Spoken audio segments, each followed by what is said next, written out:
A boy was punished, not for stealing, not for fighting, but simply for being hungry. His name was Oliver Twist. He was born on a cold, quiet night, in a place where no one was waiting for him. There was no happiness, no celebration, no one hoping for his arrival. And before he could even understand the world around him, the only person who could have loved him was already gone. His mother died the moment he was born. He never heard her voice. He never felt her touch. From the very beginning, Oliver was completely alone.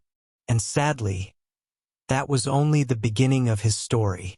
He was sent to a workhouse, a place meant for poor children. But there was nothing kind about it. There was no warmth, no comfort, no feeling of home. Only rules, silence, and survival. The children there learned one thing very quickly. The world did not care about them. Food was always a problem. Every day they were given a small bowl of thin soup. It was never enough, not even close. They were always hungry, not sometimes, not a little, but all the time. Their stomachs were empty, and they stayed empty. Hunger followed them everywhere, like a shadow they could not escape. At first, Oliver did what everyone else did. He stayed quiet. He followed the rules. He tried not to be noticed, because in that place, being invisible was the safest way to survive. And for a while, that worked. But hunger has a strange effect on people. At first, it feels like pain, sharp and constant. Then slowly, it becomes something you get used to. And after some time, it begins to change the way you think.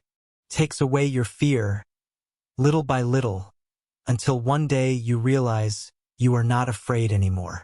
The nights were the hardest. During the day, there was noise, movement, something to distract the mind. But at night, everything became quiet, too quiet, and in that silence, the hunger felt even stronger. The boys would lie awake in the dark, saying nothing, but thinking the same thing. They were still hungry, and night after night that feeling kept growing. Slowly, that hunger started turning into something else, something dangerous, something that would soon force them to do something no one had ever dared to do before. Because sometimes, hunger doesn't just stay hunger. Sometimes, it becomes a decision. And that decision was about to change everything. The boys could not ignore the hunger anymore. Night after night, it kept getting worse, until one evening, they finally decided that something had to change. They knew it was dangerous, but doing nothing felt even worse. So they made a plan. One of them would ask for more food. Sounded simple, but in that place it was not. Everyone understood the risk. Even a small mistake could lead to serious punishment. No one wanted to step forward. In the end, they chose Oliver. Not because he was the bravest, but because he was the smallest and the weakest. If something went wrong, he would be the one to suffer. And deep down, they all knew it. The next evening, the room felt different. There was a strange silence in the air as the boys stood in line, holding their empty bowls. Everything looked the same as always, but nothing felt the same. Everyone was waiting. The master moved from one child to another, pouring the same thin soup into each bowl. No one spoke. No one moved unnecessarily. Then it was Oliver's turn. He finished his food quickly, just like every day. But this time he did not step back. He stood still.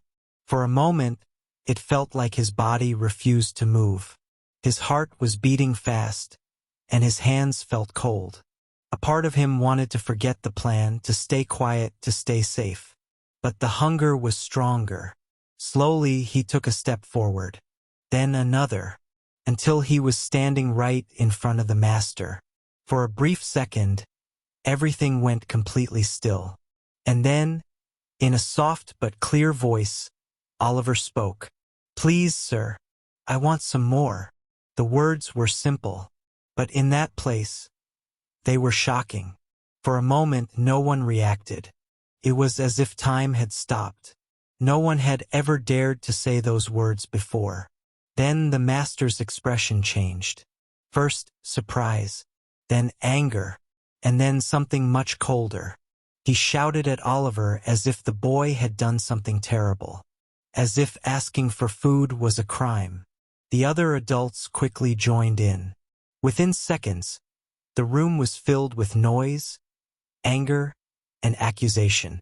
And before Oliver could even understand what was happening, he was dragged away and punished. That one sentence changed everything. From that moment, Oliver was no longer just another poor child trying to survive. He became a problem they wanted to get rid of. The very next day, a notice was put up. Anyone who wanted the boy could take him for a small amount of money. That was all he was worth to them. Not long after, a man named Mr. Sowerberry, a coffin maker, decided to take Oliver away. At first, it seemed like things might get better. At least he would get more food. At least he would not be starving all the time. But that hope did not last long. In that house, Oliver was treated badly. He was given the worst place to sleep. He was spoken to harshly. And slowly, the days began to feel just as heavy as before. There was another boy in the house who made things even worse. He pushed Oliver, mocked him, and turned everyday life into something painful. Oliver tried to stay quiet just like he had learned before, because silence had always protected him. But one day, something changed.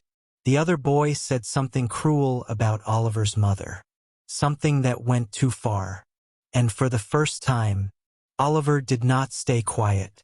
All the anger he had been holding inside finally came out. He fought back, not because he was strong, but because he had reached his limit. But instead of understanding him, they punished him again. He was locked up, alone, as if he had done something wrong. That night, sitting in the darkness, Oliver made a decision. He could not live like this anymore. Early the next morning, before anyone could stop him, he ran away. He had no plan, no money, nowhere to go. But he knew one thing very clearly. Anything was better than staying. Oliver kept walking for as long as he could. The road felt endless. With every step, his body grew weaker. His feet were sore, his legs heavy, and the hunger had returned once again. There were moments when he wanted to stop, to sit down, to rest, maybe even give up. But there was nothing behind him worth going back to. So he kept moving forward, one step at a time. After days of walking, tired and close to collapse, Oliver finally reached London. And the moment he entered the city, everything felt different. London was loud, crowded, restless. People were everywhere, walking quickly, talking loudly, rushing from one place to another. Felt like the city never stopped moving. But in the middle of all that noise and movement, no one noticed him.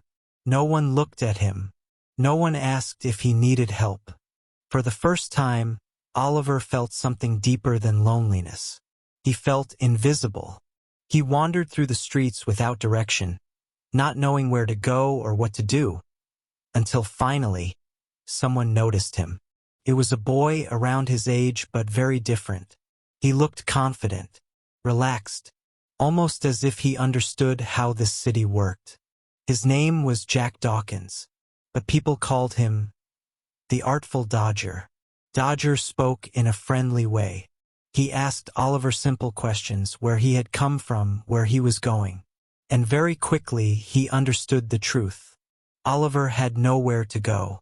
So Dodger offered him something he had not had in a long time: food and a place to stay. After everything Oliver had been through, this felt almost too good to be true. But hunger and exhaustion leave very little space for doubt. So Oliver trusted him.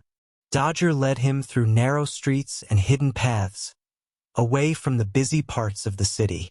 The further they went, the quieter and darker the surroundings became. Eventually, they reached a small, dirty room. Inside, a group of boys were sitting together. They were laughing, joking, talking freely, as if life was easy. But something about them felt strange. Something Oliver could not fully understand. And in the middle of the room sat an old man. He had sharp eyes and a careful smile. His name was Fagin. At first, Fagin treated Oliver kindly. He gave him food. He spoke gently. He made him feel welcome. After so much pain and loneliness, this kindness felt real. For the first time in a long while, Oliver felt safe. But slowly, small things began to feel different. The boys would leave during the day and return later with things in their pockets. Handkerchiefs, watches, small items that clearly did not belong to them. They laughed about it, joked about it, as if it was completely normal. Oliver did not understand at first, but deep inside, something started to feel wrong. One day, Fagin asked Oliver to go out with Dodger and another boy. They walked through the busy streets together, blending into the crowd, moving as if they had done this many times before. Then suddenly, they stopped. A well-dressed man was standing nearby, completely unaware of them. Everything that happened next was quick. Dodger stepped forward, quietly, carefully, and slipped his hand into the man's pocket. In one smooth movement, he pulled out a handkerchief, and then just walked away, as if nothing had happened. Oliver stood still. For a moment, he could not understand what he had just seen. But then, it became clear. They were thieves. Before he could react, before he could even move, the man suddenly realized his handkerchief was gone. He turned around quickly. His eyes fell on Oliver, and without hesitation, he grabbed him. Within seconds, people nearby gathered around. Voices rose. Accusations filled the air. Oliver tried to speak, tried to explain, but no one listened. In their eyes, he was just a poor boy, and that was enough. Once again, Oliver found himself trapped in something he did not understand, blamed for something he had not done. And this time, escaping would not be easy. Oliver was dragged through the streets as people shouted around him. No one stopped to ask what had really happened. No one cared to listen. In their eyes, he was already guilty. A poor boy caught near a theft. That was enough. He tried to speak, tried to explain, but his voice disappeared in the noise. Within minutes, he was taken to the police. At the court, things felt even worse. The man who had lost his handkerchief stood there, angry and ready to punish him.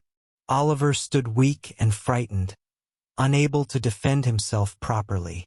It felt like everything had already been decided, like the truth did not matter. But then, something unexpected happened. A man stepped forward. He had seen what really happened. Calmly, he told the truth, that Oliver had done nothing, that the real thieves had already escaped. For the first time, someone believed him. And just like that, everything changed. The case was dropped. Oliver was free, but his body was too weak to even stand properly. Seeing this, the gentleman whose handkerchief had been stolen, Mr. Brownlow, looked at him more carefully. He saw something others had not. Not a criminal, but a child. A tired, frightened child who had been misunderstood. So he made a decision. He took Oliver home, and for the first time in his life, everything felt different. There was a clean bed, warm food, a quiet room, and most importantly, kindness. Mr. Brownlow spoke to him gently. He did not question him with anger or suspicion. He listened. Slowly, Oliver began to feel safe. For the first time, he felt like he belonged somewhere. But the past does not let go so easily. Fagin and his gang had not forgotten about him. They knew that if Oliver stayed with good people, he could expose them. So they made a plan. They would bring him back. One day, Mr. Brownlow sent Oliver out on a small errand. It seemed simple, safe, but it was not. As Oliver walked through the street, unaware of what was about to happen, someone suddenly grabbed him. It happened too fast. Before he could react, before he could even call for help, he was pulled into a dark, narrow lane. And just like that, he was taken back to the same people he had escaped, back to Fagin. But this time, things were different.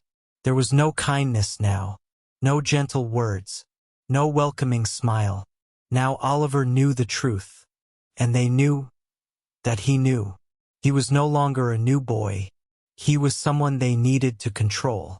They made it clear he had no choice. Soon after, they forced him to go with them on a robbery. Not in the busy city, but in a quiet place far away where no one would hear anything. Oliver was terrified. He did not want to be part of it. Every step felt wrong. Every moment felt heavy. But he was surrounded by people stronger than him. There was no escape. When they reached the house, they pushed him forward, told him to go inside. His hands were shaking. His heart was racing. He knew this was not who he was, but he had no choice. Slowly, he moved toward the house and entered. For a brief moment, everything was silent. And then, everything went wrong. Someone inside woke up. A loud sound broke the silence. A gunshot. Oliver felt a sharp pain, and in the next second he fell to the ground. The gang panicked. Without thinking, they ran away, leaving him behind. Once again, Oliver was alone. Oliver lay on the ground, weak and in pain, barely conscious. The people inside the house came out carefully. They were expecting to find a thief, someone dangerous. But what they saw instead was a small, injured boy. A boy who looked more scared than guilty. For a moment, no one spoke. They could have handed him over to the police. That would have been the easy choice. But something about him made them stop. So instead of punishment, they chose something else. They chose to help him. They carried him inside. His wound was treated. He was given a place to rest. And for days, Oliver remained between sleep and wakefulness, slowly recovering. When he finally opened his eyes properly, everything felt different. There was no shouting, no anger, no fear, only quiet voices, and people who were trying to understand him. For the first time, Oliver was not being judged by how he looked, or where he came from. As he grew stronger, he began to tell his story. Not perfectly, not with big words, but honestly and slowly. The people around him began to see the truth. He was not a criminal. He was a child who had never been given a real chance. A child who had been pushed from one harsh place to another again and again. Far away, things were starting to change. Fagin and his gang were becoming restless. People were asking questions. The truth, which had been hidden for so long, was beginning to come out. Piece by piece, Oliver's past started to reveal itself. It turned out that he was not just another orphan with no history. He had a family, past, a story that had been taken away from him before he could even understand it. And slowly, everything began to make sense. In the end, the people who had helped him made a decision. They chose to keep him safe, not because they felt sorry for him, but because they believed he deserved a better life. And for the first time in his life, Oliver did not have to fight just to survive. He had a home, a place where he was not unwanted, a place where he was not hungry, a place where he was finally seen as a person. Oliver's story is not just about poverty. It is about what happens when a child is left alone in a world that does not care. Some children break. Some children become like the world around them. But Oliver did not. Even after everything, he stayed kind. And sometimes, that is the hardest thing to do.